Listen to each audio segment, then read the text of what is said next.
Sa dami-rami ng mga bagay na nakapaloob sa mundong ito, mga bagay na nagbibigay sa atin ng kasiyahan o kalungkutan sa mga dumadaan na panahon, mga bagay na nakakasama o nakakabuti sa atin. Cellphone, motor, damit, sapatos, libro, telebisyon, electric fan, upuan, unan, kumot, kama, bahay. Ilan lamang yan sa mga bagay na ating ginagamit. Una na nagiging tagasalo ng iyong problema, kama na iyong nagiging pahinga sa nakakapagod na mundo. Damit na pangtakip sa mga sugat at galos na ating nakukuha sa mga problemang dumadaan. Ang aking sarili ay mahihahalin tulad ko sa makeup. Isang bagay na nagsisilbing kasiyahan ng iba. Nagbibigay ng kulay sa madilim na nakaraan. Tulad ng isang foundation na natatakpan ng mga scars sa mukha. Pinagtatakpan ko din ang mga problema at kalungkutan na aking daladala sa buhay. Sa aking sarili ay tulad ng isang curler ng pilik mata na kung saan nagkakaroon ng mga problemang nagiging dahilan kung bakit hinituwid ang aking daan papuntang aking pangarap. Tulad ng lipstick na itinatago ang maputlang labi, itinatago ko ang mga ibinabatong masasakit na sasalita at karanasan sa aking buhay. Huwag kang matakot na magpakita ng iyong tunay na kulay. Ang iyong mga scars ay bahagi ng iyong kwento. At ang iyong pagtitiis ay nagbibigay ng inspirasyon sa iba. Ang iyong buhay ay isang obra ng sining at ikaw ay iyong sariling makeup artist. May pinagdadaanan man ako sa buhay, ngunit kailangan ko humarap sa mga tao na ako ay okay at masiyahin na tao.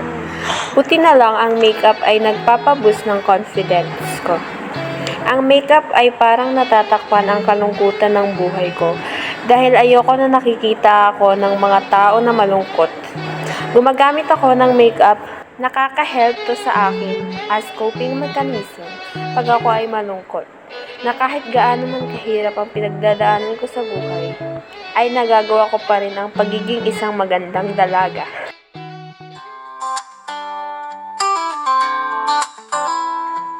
Ang gitara ay nagbibigay ng musika tulad ng ating sarili. Nagbibigay ng pag-asa at inspirasyon sa iba. Gitara na sa bawat kalabit ng string, kaakibat nito ang responsibilidad na kontrolin ang tunog na iyong naisip. Tulad ng buhay ko na sa bawat aksyon at desisyon na aking gagawin ay may kaakibat na responsibilidad. Tulad ng tono ng gitara, minsan ako'y sumasablay sa mga hamon ng buhay. Minsan nadarapa, nabibigo at nasasaktan sa tuwing napipigtas ang mga linya na nagbibigay sa akin ng pag-asa. Mga kalyong nakukuha sa paghigpit ng hawak sa mga string, tulad ng higpit ng yakap ng mga problema na dumarating sa aking buhay. Minsa'y napuputulan ng pag-asa at tulad ng pagkabali ng string ng gitara. Iniisip na malupit ang tadhana, ngunit tulad ng gitara, magiging maayos ako dahil sa mga taong nag-aalaga at nagmamahal ng tunay at walang sawa. Guitar is my comfort zone. The sound I make when I strum or pick these 6 strings is quite relaxing to me. When I'm feeling anxious, I put on sad music, but I also enjoy playing catchy songs on the guitar when I'm happy or excited. Guitar is therefore essential. Life without joy is comparable to a guitar without strings.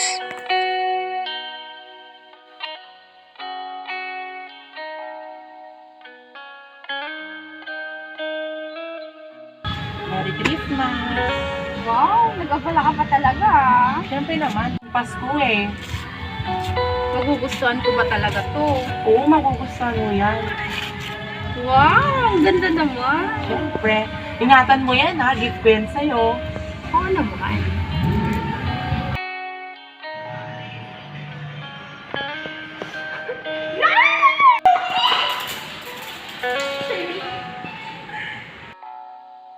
Tulad ng porselana na napakaganda, ngunit sa likod ng ganda ang paghihirap na mabuo ito. tulad ng aking sarili na bago maayos at mabuo ang aking pagkatao. Dumaan muna sa mga butas ng karayom tulad ng porselanang ibibigay o ireregalo. Ako ay isang regalong nagmula sa Panginoon upang pasiyahin ang mga taong nakapalibot sa akin.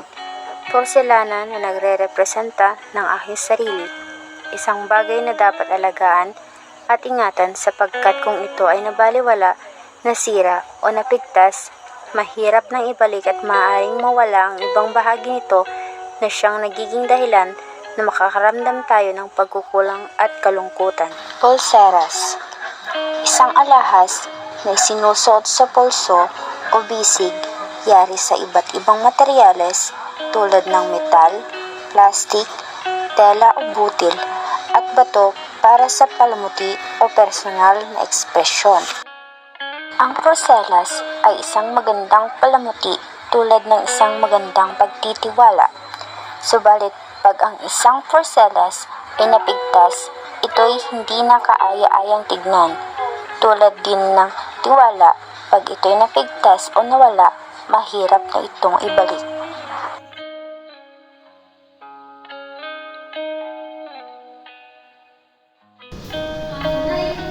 Hindi mo ba ako humingi ng pera? May babayaran ko sa kami sa school. Ano ba naman yan? Pera na naman. Lagi ka na naman humihingi ng pera. Wala ka nang ginagawa dito sa bahay kasi humingi ka pa rin humingi ng pera. Hindi ba obligasyon niyo po yun? Pag-aral. Tama na! Ano kayo nag-away? Lagi na lang kayo nag-away.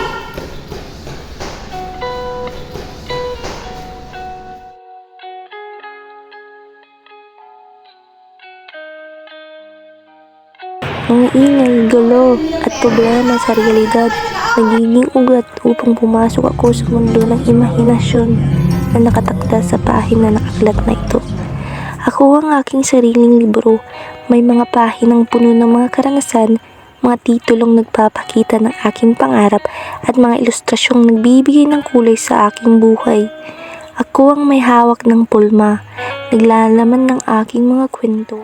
Tulad ng diksyonaryo, hinahanap ko ang aking kahulugan sa mundong ito. Minsan iniisip ko, isa akong salitang nakalimutang itala sa talaan dahil sa mga problemang aking nararanasan. Ako ang akda at tauhan sa aking sariling libro. Sana'y hiling ko'y hindi maubusan ang tinta ang aking buhay upang ang happy ending ay aking makantang.